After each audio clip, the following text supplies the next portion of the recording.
네, 안녕하세요. 저는 김영남 변리사라고 합니다. 자기소개는 요 정도 간단하게 넘어가고 빨리 진행하죠. 우리 특허법 하위 법령인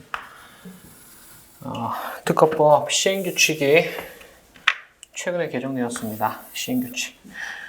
특허법 하위 법령에는 대표적으로 시행령, 시행규칙, 징수규칙 이런 것들이 있는데 시행규칙이 좀 개정되었어요. 개정된 내용이 많습니다. 많은데 우리 변리사 1차 시험에 그나마 의미 있는 게 심사의 순위와 정당 권리자 통지 두 개입니다. 나머지는 출제될 가능성이 지극히 낮아서 소개 안 드리고요. 심사의 순위와 정당 권리자 통지 부분은 나올 수도 있다라는 겁니다. 그리고 일단 시행규칙이기 때문에 기본적으로 중요하진 않습니다. 하지만 그나마 이 두 개는 좀 봐야 되겠다. 개정법이라는 것 자체가 원래 출제 1순위거든. 그래서 두 개는 꼭 보시고요. 자, 심사의 순위, 정당 권리자 통지 중에서 그나마 또 더 중요한 건 1번, 그 다음 2번. 2번은 출제될 가능성이 높지는 않지만 그래도 개정법이니까 이런 취지로 소개를 드립니다. 자, 일단 심사의 순위 관련해서 과거 특허법 시행규칙은 어떻게 정하고 있었냐면 분할 출원, 분리 출원, 변경 출원의 심사 순위는 원출원의 심사 순위에 따릅니다. 물론 전제 조건이 원출원의 심사 청구가 되어 있고 분할, 분리, 변경 출원의 심사 청구가 된다면 분할, 분리, 변경 출원의 심사 수는 분할, 분리, 변경 출원의 심사 청구 순이 아니라 원출원의 심사 청구 순으로 운영을 해오고 있었습니다. 그런데 이것이 개정이 되었습니다. 어디가 개정됐냐면 여기 부분 원출원의 심사 청구 순에 따라 심사한다라는 부분이 시행규칙에서 이렇게 바뀌어요. 잘 보세요. 이거 2단계로 가. 먼저 1단계 원스텝입니다.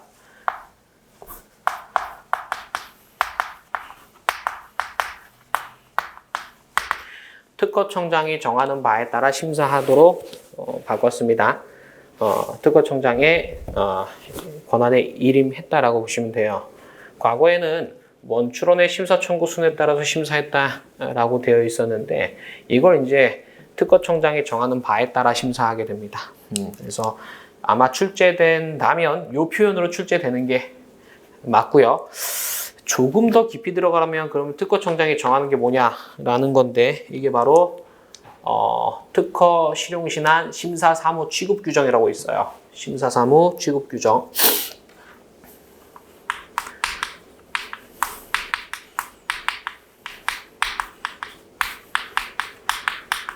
이건 이제 행정규칙이 되는데요. 이 행정규칙을 찾아보면 뭐라고 되어 있냐면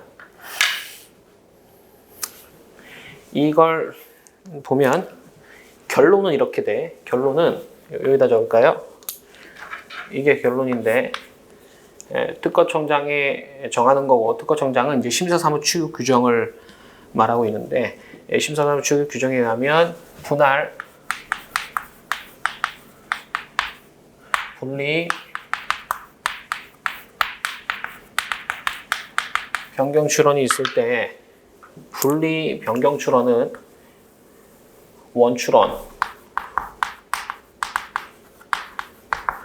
원출원의 심사 청구 순에 의합니다. 하지만 분할 출원은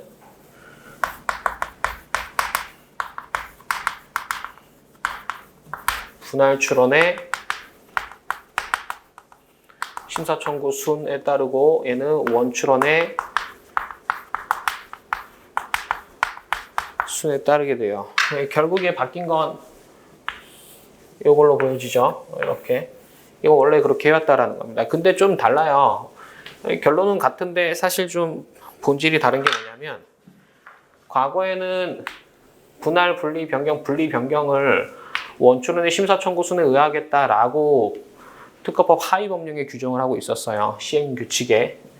근데 이걸 하위 법령에서 특허청장으로 바꿨다라는 표현을 특허청장이 정하는 건 심사사무 취급 규정, 즉 행정규칙에 일임했다라는 게 중요해요. 이건 이제 막 바뀌는 거거든. 막 바뀌기 때문에.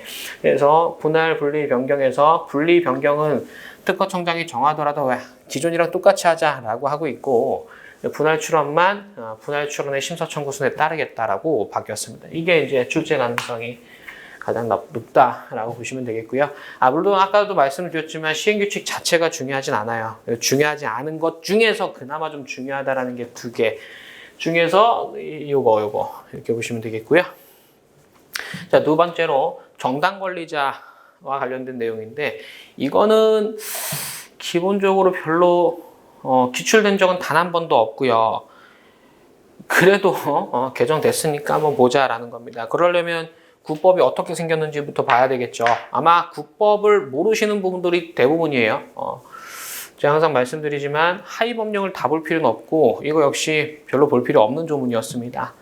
자, 정당 권리자 출원이 있어. 무권리자 출원이 있고 정당 권리자 출원이 있어요. 무권리자 출원 관련해서 특허법 34조, 35조에서 규정하고 있죠.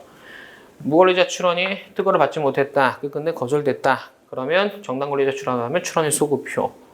역시 무효심결 확정되면 출원의 소급표 이렇게 인정이 되죠. 정당 권리자 출원했을 때. 거절 이유가 이제 특파권이 없다라는 거야.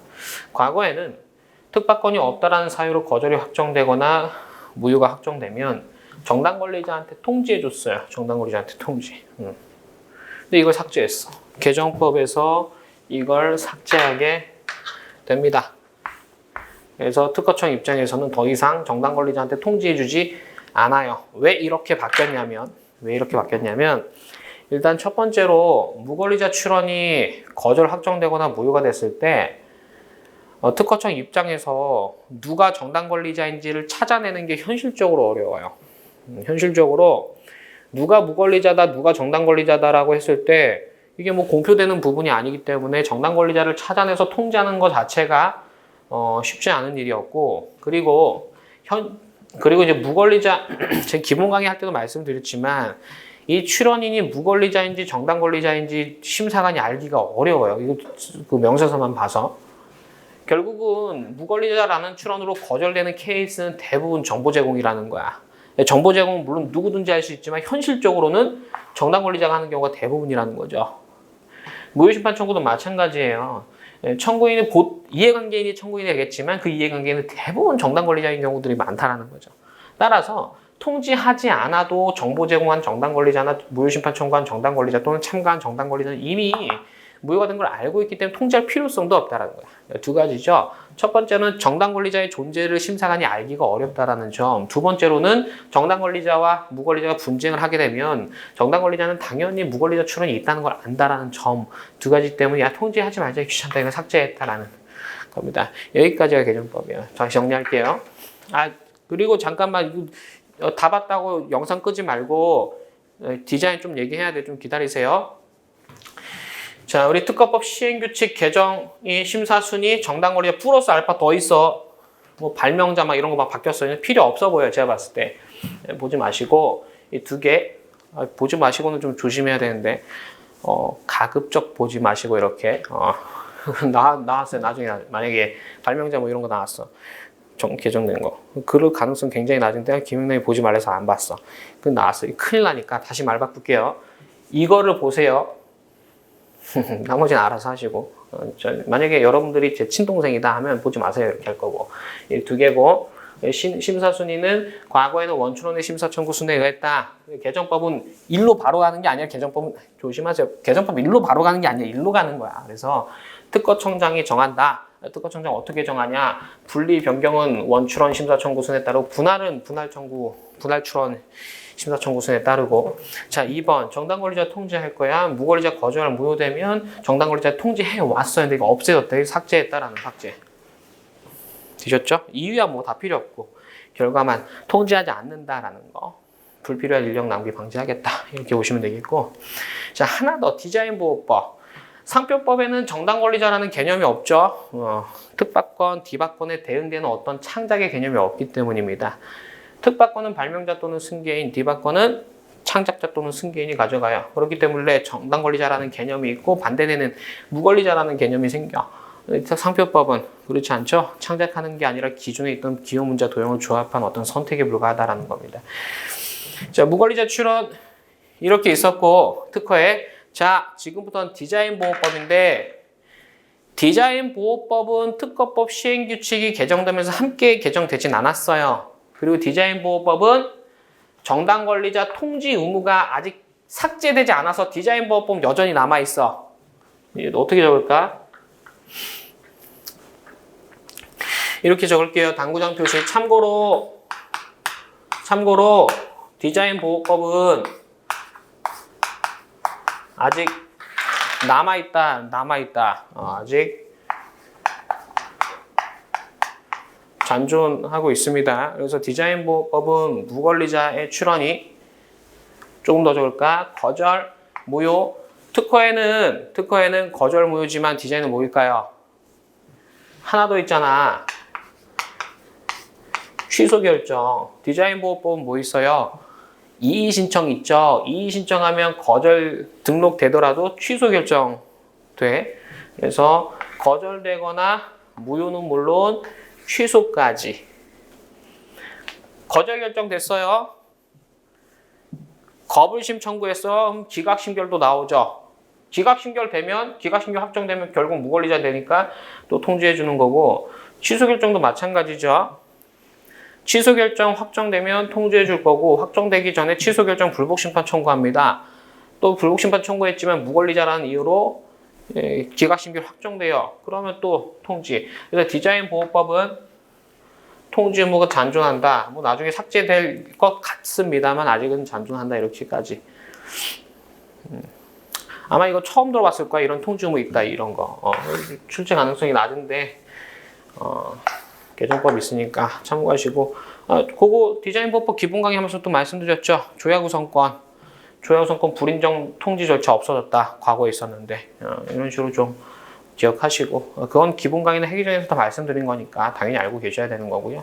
이 두 가지 강조드리고 하나 요거 강조드리고 조심할 거 이거 조심하시기 바랍니다. 네, 여기까지 하고 그리고 제가 또 이제 1차 커리큘럼은 다 끝났고 새롭게 지금 2025년 1차 시험 과정은 다 끝났고요. 2026년 1차 시험 과정은 저는 시작했습니다. 저는 시작을 했고 특허법 1차 기본 강의를 진행하고 있습니다. 참고해 보시고요. 지금은 이제 개정법 마지막으로 설명드리고 혹시나 최신 판례 나오면 최신 판례가 2024년 12월 31일까지의 판례를 출제합니다. 그럼 24년 12월 31일 날 선고된 판례가 24년 12월 31일 날 공개가 되는 건 아니기 때문에 좀 지켜봐야 돼요, 더. 그래 지금 오늘이 1월 7일인가 8일인가 되는데 좀 더 지켜봐갖고 혹시나 최신 판례 또 나오면 이렇게 간단한 영상 만들어서 올려드릴게요. 1차 시험 끝까지 열심히 하시고 맞다. 잠깐만. 우리 특허법 최신 판례 하나 있어요. 구두로 할게요. 최종 정리해서 했으니까. 최신 판례 뭐가 있냐면 우리가 기존에 어떤 판례가 있었냐면 특허권이 공유야. 공유자 전원이 무효심판 청구를 당했어요. 피청구인으로. 그리고 나서 전원이 그 어떤 무효심판의 심결에 대해서 전원이 소를 제기할 수 있죠. 뿐만 아니라 공유자 중 1인의 소제기도 허용해. 이게 유필고 유사필적 공동심판이죠. 이게 원래 있었던 판례예요. 그리고 이제 친구 판례가 하나 나왔는데 결론은 유필공이야. 결론부터 말씀드리면 기존에 있던 판례는 특허권 공유였고 이번에 새롭게 나온 판례는 공동출원이에요. 공동출원. 특박권이 공유야. 그래서 공동출원했어요. 공동으로 거절 결정됐어. 그리고 공동출원인 중 1인만 심판 청구할 수 있나? 없죠. 그래서 공유자 전원이 심판을 청구해요. 이 고필공이죠. 공유자 전원이 거부심을 청구했는데 기각심결 당했어. 기각심결 당해서 공유자 전원이 소제기하는 건 괜찮아. 이번 판례 뭐냐면 공유자 중 공동출원인, 공동심판 청구인 중 1인만이 소제기를 할 수 있냐 해서 이것도 유필공이라는 게 결론이야. 짧게 말할게요. 기존에는 특허권이 공유인 경우에 원고 적격을 유필공으로 봤어요. 이번에는 특허 출원이 공동 출원인데도 원고 적격을 유필공으로 봤다라는 게 결론이야. 네, 결론은 깔끔하죠.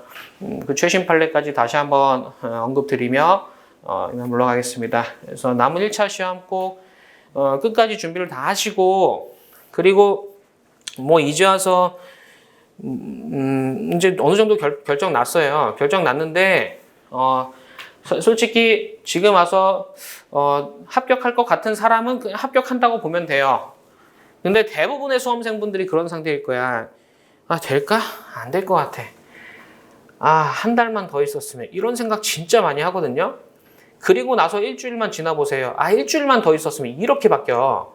그래서 마음이 지면 집니다. 이게 뭐 할 수 있다 해서 할 수 있는 시험은 아닌데, 그래도 애매한 성상에 있으신 분들은 이왕 하는 거 끝까지 하세요. 이게 왜 이렇게 말씀드리냐면, 이런 말 좀 조심스러운데, 시험장에서 찍는 것도 최선을 다한 사람한테 손을 들어주게 돼 있거든. 문제를 봤을 때 3개 중에서 하나 찍는 거랑 2개 중에서 하나 찍는 거 완전 달라요. 그리고 무엇보다 우리 1차 시험 절대적으로 어려운데, 그래도 객관식이거든. 객관식이기 때문에 자연과학 논해로 하고 법 과목은 끝까지 조문 보면 살아남아요. 특히 여러분 PCT, 마드리드, 헤이그 이거 굉장히 혼동스러워하고, 만약에 초시생이시면 무슨 실시권 파트라든가 아니면 심판 파트 굉장히 혼동스러워 하시는데, 이제 와서 이해 안 된 걸 이해하려고 하지 마세요. 지금부터는 그냥 눈에 바르는 거야. 더 좋은 건 뭐냐면 암기하는 건데, 암기하기 시간 도저히 안 나온다 하면 차라리 그냥 얇고 넓게 눈에 바르세요. 시험 전날까지도, 시험 당일날까지도 끝까지 포기하지 않고 눈에 발랐으면 시험장에서 답이 손들고 있다니까? 이게 거짓말 아니라? 이게 객관식 시험의 특징이에요. 근데 오해하면 안 돼. 절대 쉽다고 이렇게 얘기하는 게 아니에요. 어려운데 어느 정도 공부가 된 사람들은 설령 내가 다 까먹고 암기 안 했어도 끝까지 조문 보면 되는 거야. 여러분 공부하신 분들 기준으로 판례 문제는 웬만하면 안 틀려요. 판례를 정말 많이 꼬지 않는 이상. 그러니까 조문 끝까지 그냥 공부 뭘 갖고 할지 모르겠어. 그럼 그냥 특상디 조문을 보세요. 민법도 마찬가지인데. 문법은 이제 물론 좀 김동진 교수님 보시면 공방 계속 보시고, 뭐 다른 강사님 교재 보시면 다른 강사님 교재 계속 보셔야 되는 게 맞아요. 근데 특상디는 절차법이니까 그 기간 나와. 2년 7개월, 2년 8개월 이렇게 치사하게 별것도 아닌 걸로 나온다. 그래서 여러분 끝까지 포기하지 말고, 내가 준비가 덜 됐어. 그럼 조문만 보는 거야, 남은 기간. 여러분 자연과학 논해입니다. 자연과학은 좀 공부 방법이 달라요. 네, 이제 마지막 이렇게 조언 드리고, 여러분 끝까지 합격하실 수 있도록 최선을 다할 테니까 공부 계속 질문 주세요. 개인톡으로 계속 질문 주시고, 오카방으로 계속 질문 주시고, 모르겠으면 전화하시고, 이렇게 마무리하겠습니다. 네, 남은 시간 최선을 다해서 합격하시길 바랍니다. 감사합니다.